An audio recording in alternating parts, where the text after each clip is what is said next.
Assalamualaikum warahmatullahi wabarakatuh. Selamat siang semuanya. Perkenalkan, nama saya Felicia Salviani dari kelompok 6. Hari ini saya dan teman-teman saya akan mempresentasikan tentang surat. Baiklah, materi pertama akan dijelaskan oleh saudari Adelia Siva. Kepadanya saya persilakan.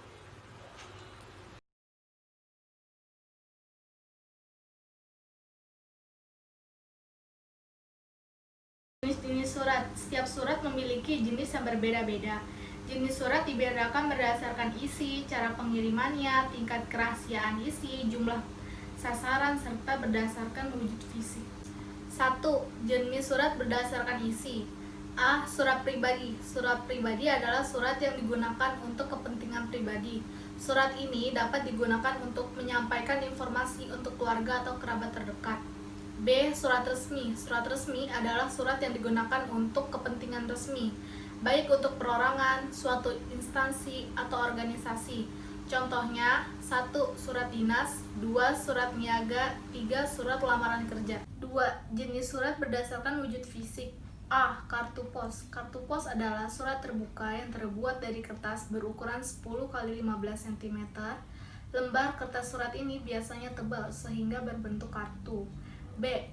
Faksmil.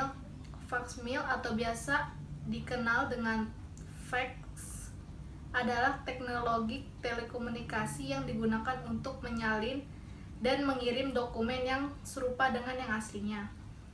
C. Email. Email adalah sarana mengirim surat melalui media internet. 3. Jenis surat berdasarkan cara pengirimannya. A. Surat kilat khusus. Surat kilat khusus merupakan jenis surat yang dikirimkan lebih dahulu dan mendapatkan prioritas utama dalam pengirimannya. B. Surat kilat. Surat kilat merupakan jenis surat dalam dinas pos yang harus segera ditanggapi oleh penerimanya. Surat dahulu karena proses penyelesaiannya harus didahulukan. C. Surat biasa. Jenis pengirimannya tidak perlu dikirimkan segera karena jenis surat ini tidak mendesak. D. Surat elektronik. Pengirimannya menggunakan akses internet. Biasanya surat ini tidak memerlukan waktu yang lama, hanya dalam hitungan detik saja pesan akan langsung dikirim. Yang keempat, jenis surat berdasarkan tingkat kerahasiaannya, yaitu ada 4 jenis surat. Yang pertama yaitu ada surat sangat rahasia. Surat ini berisi dokumen penting yang berkaitan dengan rahasia atau keamanan suatu negara. Yang kedua ada surat rahasia. Jenis surat ini berisi dokumen ringan yang pesannya hanya pantas diketahui oleh satu atau beberapa orang tertentu yang berkepentingan.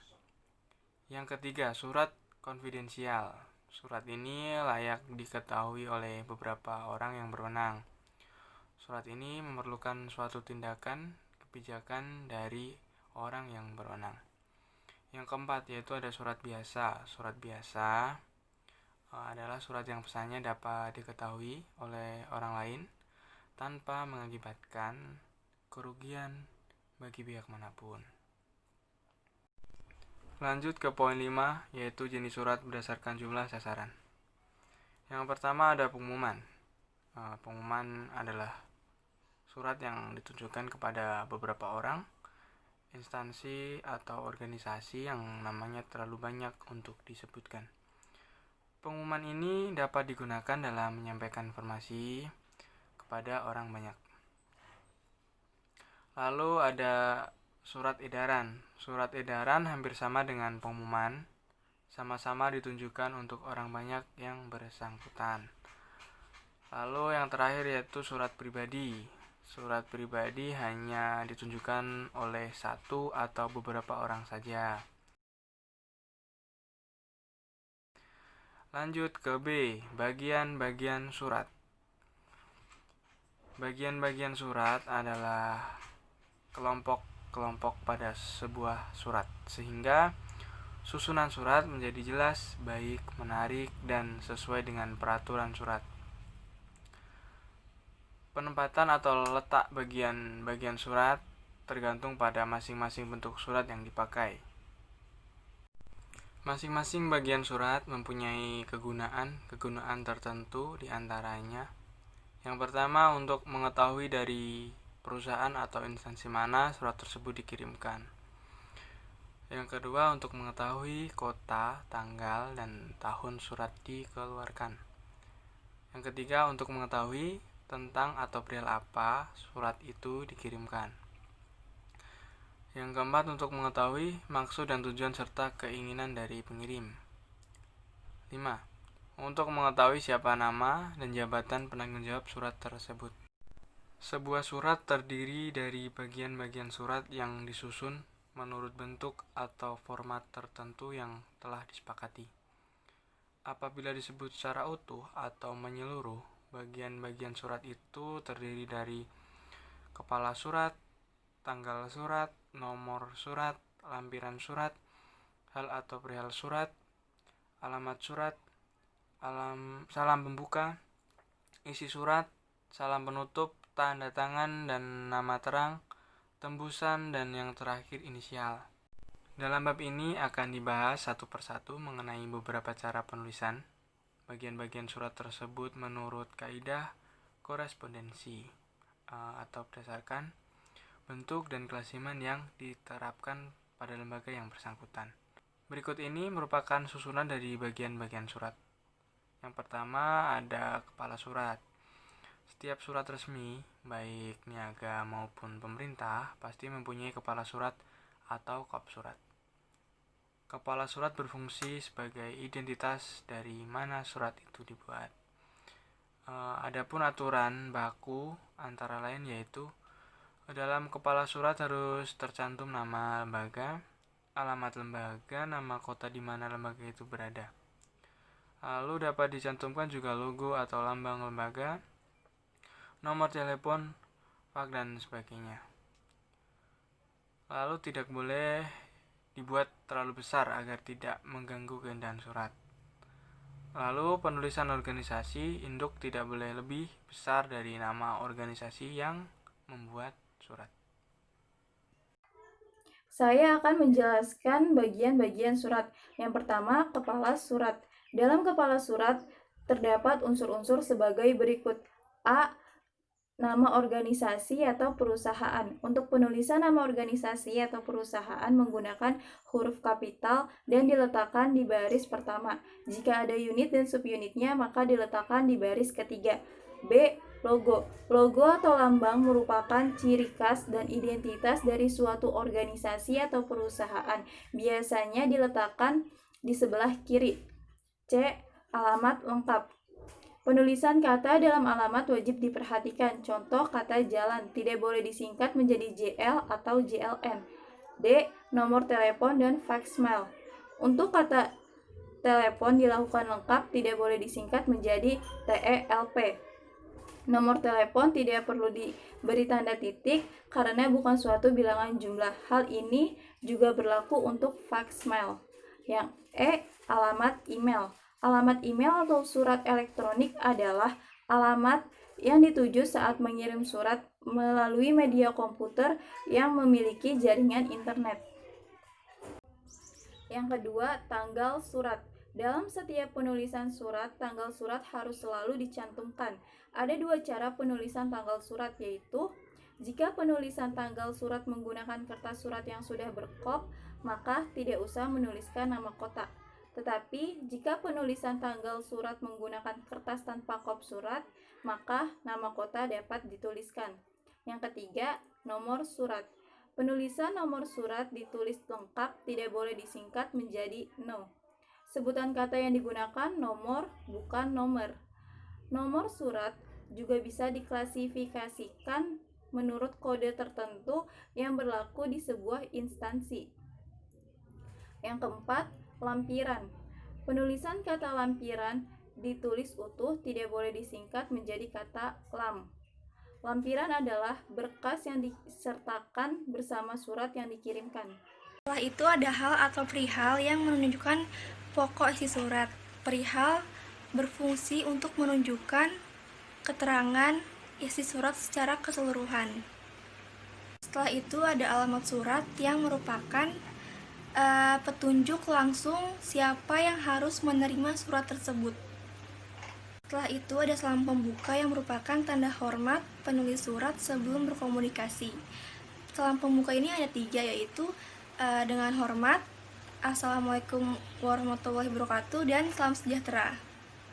Itu ada isi surat yang bisa disebut juga dengan tubuh surat yang terdiri dari pembuka, isi, dan penutup.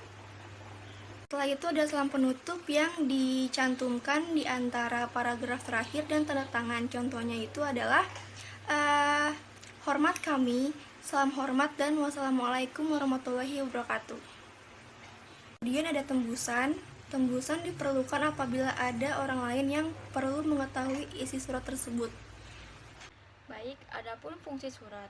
Fungsi surat memiliki perannya masing-masing. 1. Kepala surat. Kepala surat berfungsi sebagai identitas dari mana surat itu dibuat, siapa yang mengirim, dan juga digunakan sebagai alat promosi khususnya untuk surat niaga. Kedua, tanggal surat. Dalam setiap penulisan surat harus dicantumkan tanggal surat. Hal ini berfungsi untuk mengetahui kota, tanggal, tahun surat itu dikeluarkan. 3. Nomor surat. Fungsi nomor surat adalah 1. Untuk memudahkan pengaturan surat, terutama dalam penyimpanan dan penemuan kembali surat atau arsip.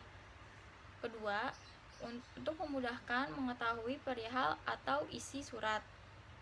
Ketiga, untuk mengetahui jumlah surat keluar dalam periode tertentu. Keempat, untuk memudahkan penunjukan waktu surat tersebut dikeluarkan. Kelima, untuk memudahkan mencari surat itu kembali jika sewaktu-waktu diperlukan.